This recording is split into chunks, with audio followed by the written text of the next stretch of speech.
¿Sabías que muchas de las personas que admiramos han enfrentado batallas internas de las que pocas veces se hablan?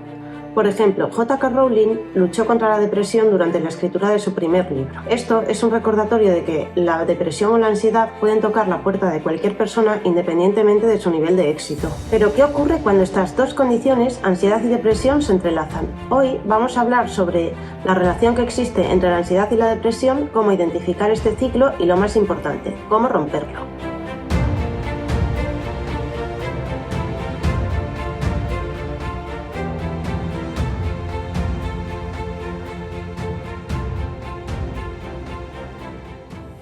La ansiedad y la depresión son como dos caras de una moneda emocional. Por un lado, la ansiedad nos pone en estado de alerta y aparecen preguntas como ¿y si todo sale mal? ¿Y si fallo? Pues bien, este mecanismo puede ser útil en pequeñas dosis, pero cuando se descontrola puede dejarnos mental y emocionalmente agotados. Por otro lado, la depresión nos llena de tristeza y de desesperanza. Aquello de lo que antes disfrutábamos deja de importarnos y cada día se vuelve un peso difícil de cargar. Lo interesante y preocupante a la vez es cómo estas dos condiciones pueden alimentarse mutuamente. Por ejemplo, alguien con ansiedad que está todo el día con una rumiación continua en su cabeza puede acabar agotado y acabar desarrollando tristeza o desesperanza, dando lugar a síntomas de depresión. Imagina que llevas varios meses preocupada o preocupado por un problema del trabajo y te aparece la siguiente frase: si no hago esto bien, todo saldrá mal. Esta preocupación continuada te drena y acabas pensando: ¿para qué voy a intentarlo si no va a salir bien? Estos pensamientos ansiosos son un ejemplo de cómo la ansiedad puede dar lugar a la depresión. Por otro lado, la depresión también puede generar ansiedad. Alguien deprimido puede tener ansiedad por no cumplir con sus responsabilidades diarias o por no ser capaz de mantener sus relaciones sociales. Este ciclo, si no se detiene, puede mantener un malestar que parece no tener fin. Ahora vamos a ver qué factores conectan la ansiedad y la depresión.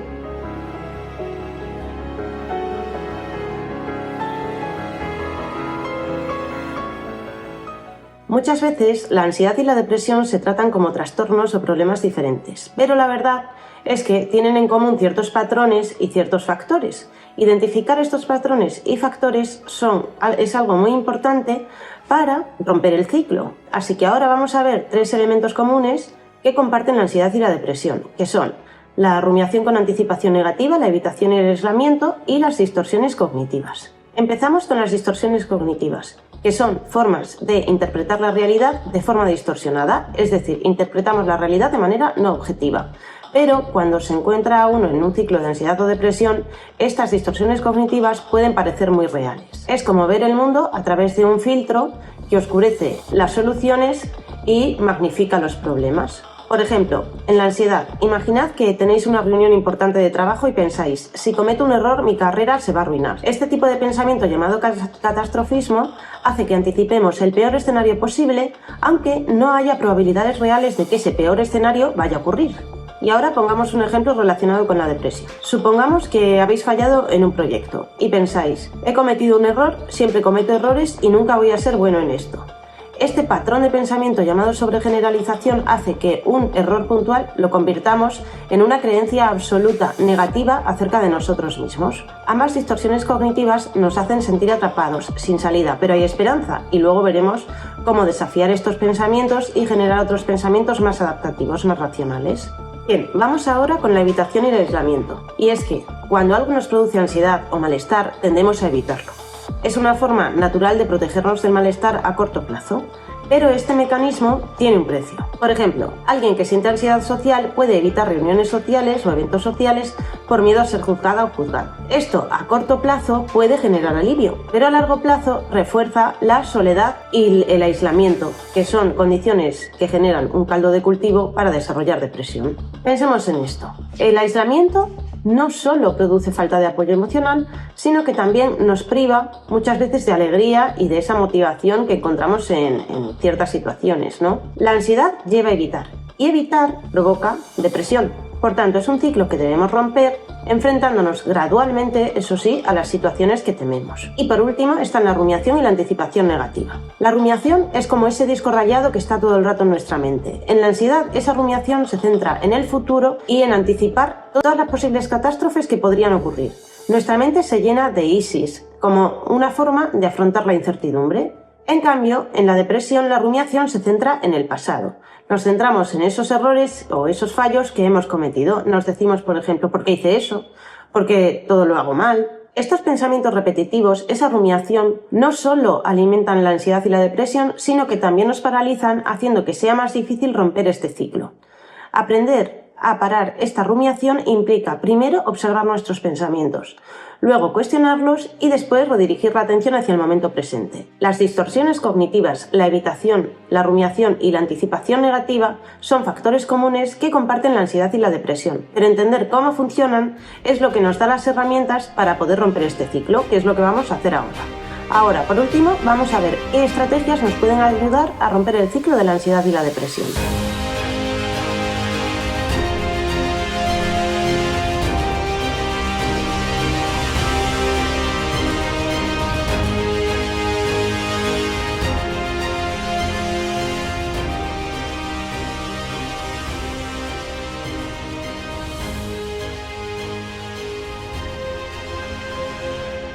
Cuando una persona cae en un ciclo de ansiedad y depresión, es fácil caer en el pensamiento de que eso no se puede superar. Pero lo cierto es que hay varias estrategias efectivas que nos ayudan a romper este ciclo o estos estados emocionales. Hoy vamos a ver 4 de ellas. La primera estrategia que os voy a dar es la reestructuración cognitiva. Tenéis 2 vídeos en mi canal que detallan cómo hacer este proceso. Os dejo los enlaces en la descripción del vídeo. Bien, la reestructuración cognitiva nos ayuda a identificar y cuestionar estos pensamientos automáticos negativos, que cuando tenemos ansiedad o depresión nos vemos tan inmersos en estos pensamientos que nos parecen reales y absolutos. Por ejemplo, si antes de una presentación piensas, voy a fallar y todos se van a reír de mí, puedes preguntarte, ¿qué evidencias tengo de que vaya a fallar? ¿En situaciones similares anteriores he experimentado éxito? ¿Qué pasaría si cometiera un error? ¿Realmente es tan grave como creo?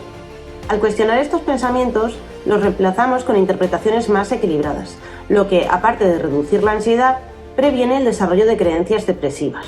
Está claro que el cambio no ocurre de la noche a la mañana, pero con práctica tendremos más posibilidad de desarrollar perspectivas más saludables. Luego está la activación conductual, y es que cuando la ansiedad y la depresión se combinan, la inercia y la falta de motivación pueden volverse abrumadoras. La activación conductual es una estrategia que nos anima a tomar acción incluso aunque no tengamos ganas, con el fin de recuperar la sensación de logro y el disfrute. Empieza con actividades pequeñas, como dar un pequeño paseo o invitar a un amigo a un café. Aunque al principio puede parecer difícil, la verdad es que cada paso que das, por pequeño que sea, contribuye a que recuperes tu confianza y a romper el ciclo de inactividad. Luego está la exposición gradual. La evitación es un síntoma común a la depresión y a la ansiedad, pero enfrentar nuestros miedos de manera gradual nos puede permitir salir de este ciclo. La exposición gradual nos permite afrontar esas situaciones que nos generan malestar o miedo de forma gradual, reduciendo su impacto emocional. Por ejemplo, si te da ansiedad hablar en público, no empieces a dar una conferencia delante de 100 personas. Empieza practicando delante del espejo, luego con un amigo y gradualmente en grupos más grandes. Esto, aparte de reducir el miedo, aumenta en tu confianza para afrontar ese tipo de situaciones. Con cada pequeño éxito, derrumbamos las creencias catastróficas asociadas a la ansiedad y aumentamos nuestra fortaleza personal. Y por último está la regulación de la rumiación. La rumiación, como hemos dicho antes, es ese disco rayado mental que tenemos en la cabeza continuamente y que nos deja agotados. Para manejarlo es importante primero identificar cuándo caemos en una rumiación, es decir, cuando aparecen los pensamientos de ¿y si pasa esto? ¿Qué hubiera pasado si hubiera hecho esto? ¿Qué pasará si? Entonces, cuando aparezcan esos pensamientos, es útil que nos preguntemos si este pensamiento es funcional. Es decir, ¿pensar esto me va a ayudar a algo? ¿O realmente solo me está generando malestar? Si llegamos a la conclusión de que este pensamiento no nos va a ayudar para nada, lo suyo es que redirijamos la atención al momento presente. Y para esto podemos utilizar un ejercicio muy sencillo, que es identificar 4 cosas que podamos escuchar, 3 que podamos ver, 2 que podamos tocar y 1 que podamos saborear como un chicle. Romper el ciclo de la ansiedad y la depresión no es algo sencillo, pero cada acción cuenta. Recuerda las estrategias que hemos visto, que son la activación conductual, la reestructuración cognitiva, la exposición gradual y la regulación de la rumiación. Estas estrategias, aunque al principio pueden parecer difíciles, te van a ayudar a salir de ese ciclo. Y recuerda que puedes contactar con un profesional de la salud mental siempre que lo necesites, que no estás solo.